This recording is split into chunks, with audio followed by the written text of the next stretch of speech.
1985 में फिर से भगवान रजनीश, जब अमेरिकन गवर्नमेंट उसको निकाल देती है यूएसए से, वो आते हैं इंडिया में, महाराष्ट्र में, और पूना के शहर में अपना सेंटर कायम करते हैं, ओशो कम्यून।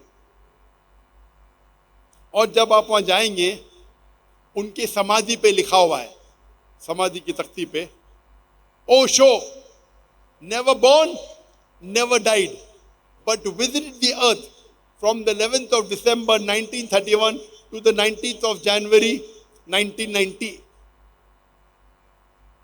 भगवान रजनीश न कभी पैदा हुए, न कभी मरे, लेकिन वो इस धरती पे आए घूमने के लिए।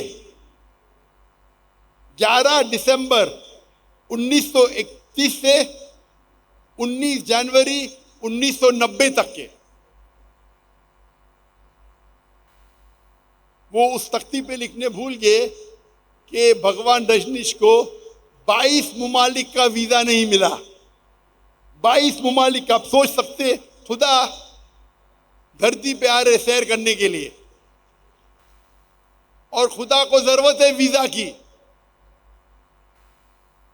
और आखिरी शर्त, वलम यकुल लहु कुफुवन अहद, उसके जैसा कोई नहीं।